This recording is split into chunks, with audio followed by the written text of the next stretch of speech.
Laissez-moi vous donner quelques conseils pour une bonne communication. Car pour bien s'entendre avec les autres, pour être capable de travailler convenablement avec les autres, pour être capable de vivre en harmonie avec les autres, tu dois savoir communiquer. Tout d'abord, tu dois avoir quelque chose qui vaut la peine d'être dit. D'intéressante, de fascinante, de sensible. Deuxièmement, maintenant que tu as quelque chose qui vaille la peine d'être dit, dis-le bien. Tu dois être capable de le traduire afin qu'il soit compris et bénéficie à quelqu'un. Tu dois avoir un bon système de livraison pour que ton savoir et ta sensibilité et ta compréhension et ton expérience soient bien reçus. Apprends à bien parler. Il y a ici quelques conseils pour le faire. Numéro 1. La sincérité. Une meilleure communication apparaît quand deux personnes sont sincères. L'une sincère d'apprendre ou d'écouter et l'autre sincère d'avoir envie de partager. La deuxième chose pour apprendre à bien parler, c'est la répétition. C'est simplement pratiquer cela. Entraîne-toi, entraîne-toi, entraîne-toi. Une partie de mes formations de vente est l'entraînement. Tu commences avec quelque chose de simple. Et si tu es perdu dans ce que tu es en train de faire, l'entraînement est encore plus important. Disons maintenant que tu es dans la vente et tes présentations ne sont pas bonnes. Et tu entends dire, tu ne vas pas acheter cela, n'est-ce pas? Je pense que si tu apprends à le dire assez de fois, quelqu'un dira peut-être un jour, je vais l'acheter. Maintenant, sais-tu ce qu'il se passe si tu pratiques tes ventes? Tu peux être meilleur. Et si tu t'entraînes, tu seras meilleur. Tu seras meilleur à tes présentations de vente. Tu seras meilleur à écouter tes clients. Tu seras meilleur à faire un deal. Tu seras meilleur et gagneras plus d'argent. S'entraîner a autant de valeur qu'une vente.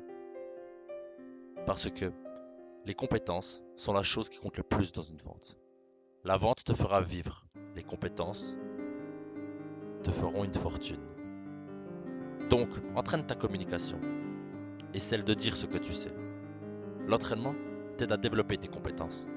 Tes compétences rendent ton travail plus précieux.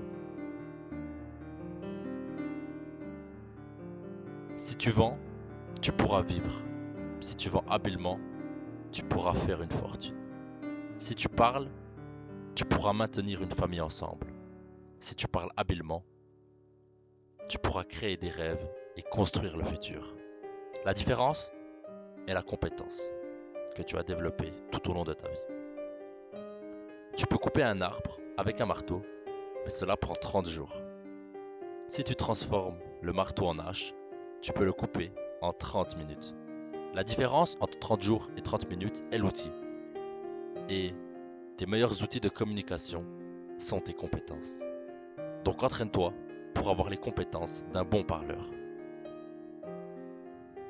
Bien, pour communiquer efficacement, il faut donc être sincère et d'un autre côté, pratiquer. Maintenant, voici une autre manière de bien parler. La brièveté. Des fois, tu n'as pas besoin de beaucoup, juste assez. J'ai trouvé que plus tu sais, plus tu peux aller à l'essentiel. Car tu peux rendre tes mots plus efficaces et plus percutants. Jésus était bref quand il a créé son équipe. Lorsqu'il voyait quelqu'un qu'il voulait prendre avec lui, il disait « Toi, suis-moi ». C'était court. Alors, comment pouvait-il être si bref et autant efficace? Quand tu deviens plus grand, quand tu deviens plus sage, quand tu deviens plus fort, quand tu deviens une personne avec une meilleure réputation, au moment où tu arrives, peut-être que ta réputation t'aura déjà précédé. et que tu n'auras donc pas besoin de dire beaucoup. Tu ne dois pas débattre pendant 2 heures si ta réputation t'a précédé. Ta réputation aura fait beaucoup de travail pour toi avant que tu n'arrives. La prochaine chose est le style. Une partie d'une bonne communication est le style.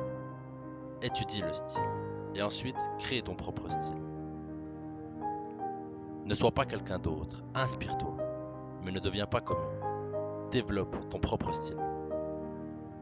Voici un autre conseil pour améliorer ton élocution. Le vocabulaire. Tu dois avoir un bon vocabulaire et apprendre à le maîtriser pour être impactant. Si tu manques de vocabulaire, alors tu manques d'outils pour décrire des problèmes ou des solutions. Des mots, du vocabulaire.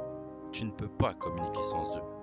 À chaque fois que tu croises un mot qui est nouveau pour toi, va le chercher, comprends son sens. À chaque conversation où quelqu'un utilise un nouveau mot, va le chercher, comprends son sens. Il y a quelques années de cela, des amis à moi ont fait un sondage dans une prison et ont trouvé qu'il y avait réellement un lien entre le comportement et le vocabulaire. Ce qu'ils ont trouvé, c'est que plus le vocabulaire est limité, plus le comportement est mauvais. Waouh! Si on y réfléchit, ça fait du sens. Maintenant, le vocabulaire est aussi l'outil que nous utilisons pour exprimer ce qu'il se passe dans notre cœur, pour exprimer ce qu'il se passe dans notre tête. Le vocabulaire traduit nos questions. Le vocabulaire traduit nos réponses, notre perception, ce que l'on voit pour être capable de le dire. Et je vous dis que si vous n'arrivez pas à traduire et exprimer ce qu'il se passe dans votre cœur et dans votre tête, vous tomberez loin derrière. Donc vous avez deux problèmes si vous n'avez pas un bon vocabulaire. Premièrement, vous ne pourrez pas voir. Deuxièmement, vous ne pourrez pas vous exprimer et votre monde sera de plus en plus petit. Pour une bonne communication, la première chose est d'avoir quelque chose de pertinent à dire. La deuxième chose, c'est de le dire d'une bonne manière. Et la troisième chose, c'est de lire votre audience. Vous devez lire ce qu'il se passe entre vous et la personne à qui vous parlez. Est-ce que vous devez parler plus doucement? Est-ce que vous devez parler plus fort? Est-ce que vous devez expliquer avec plus de détails? Est-ce que vous devez être plus clair et plus concis? Beaucoup de décisions prises pendant une conversation dépendent de votre habilité à lire l'autre. À quel point vous êtes capable de lire dans leurs esprits. Peu importe que vous regardez le visage d'un enfant, ou le visage d'un ami, ou 1000 visages dans un spectacle, vous devez lire ce qu'il se passe. Vous devez être attentif. Laissez-moi vous donner quelques conseils pour lire. Le premier est que vous devez lire ce que vous voyez. Vous devez lire ce que vous voyez. Cherchez le visage d'un enfant et voyez si vous parvenez à le lire. Voyez s'il est perplexe. Voyez s'il ne comprend pas. Le langage corporel en dit beaucoup. Regardez comment les personnes à qui vous parliez s'asseyent, ce qu'ils font avec leurs mains, ce qu'ils font avec leurs yeux. Donc, le premier conseil pour lire une personne est lisez ce que vous voyez. Le deuxième est lisez ce que vous entendez. Vous devez être de bons auditeurs pour être de bons communicateurs. Pour être un bon parent, vous devez être un bon auditeur. Pour bien parler, vous devez bien écouter. Faites cela en ayant des feedbacks. Ayez des feedbacks.